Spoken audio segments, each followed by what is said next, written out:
کیا غسل کے وقت ہم صفائی کی غرض سے اپنے سطر کی جگہ کو چھو سکتے ہیں؟ نیز کیا سطر کو چھونے سے وضو ٹوٹ جاتا ہے یا نہیں؟ ساجد صاحب مقبوضہ کشمیر سے پوچھتے ہیں۔ دیکھیے، غسل کرتے ہوئے اپنے سطر کو ہاتھ لگا کے ہی دھویا جاتا ہے۔ آپ پتہ نہیں کس طرح سے، یعنی کیسے آپ کہہ رہے ہیں کہ ہاتھ لگا سکتے ہیں، تو ہاتھ نہیں لگائیں گے تو دھوئیں گے کیسے اس کو؟ تو ہاتھ لگا کے اچھی طرح سے اس کو دھونا چاہیے، جہاں بھی ناپاکی لگی ہوئی ہے، پھر ہاتھوں کو اچھی طرح دھونا چاہیے۔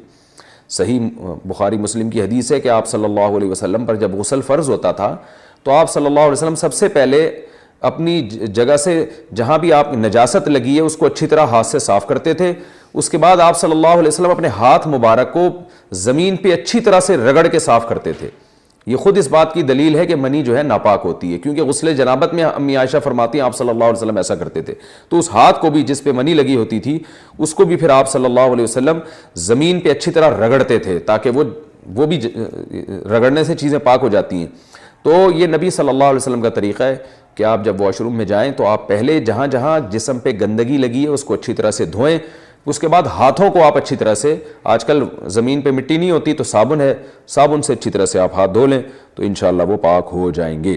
اور صابن نہیں ہے تو پانی سے اچھی طرح رگڑ لیں تو بھی ہو جائیں گے۔ یہ وہمیوں کے لیے میں نے بتا دیا، ورنہ وہمی جو ہے وہ صابن کے انتظار میں بیٹھا رہے گا، دوپہر کو نکلے گا وہ واش روم سے صبح کے گیا ہوا، وہ کہے گا مفتی صاحب نے کہا تھا صابن، تو صابن میں نے ویسی مثال دے دی، اس سے آسان ہو جاتا ہے، جرمز مر جاتے ہیں۔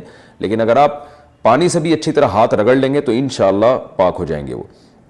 باقی یہ کہ سطر کو چھونے سے وضو نہیں ٹوٹتا، بعض فقہا کی رائے ہے کہ وضو ٹوٹ جاتا ہے، لیکن عبداللہ بن مسعود رضی اللہ تعالیٰ عنہ کا بھی قول ہے اور اسی پر امام حنیفہ کا فتویٰ ہے کہ سطر کو ہاتھ لگانے سے وضو نہیں ٹوٹتا۔ تو فقہ حنفی میں اسی پر عمل کیا جاتا ہے، نہ دیکھنے سے نہ ہاتھ لگانے سے۔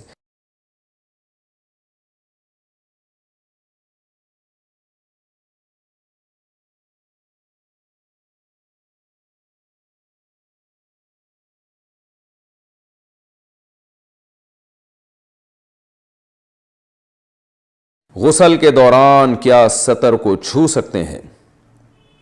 کیا غسل کے وقت ہم صفائی کی غرض سے اپنے سطر کی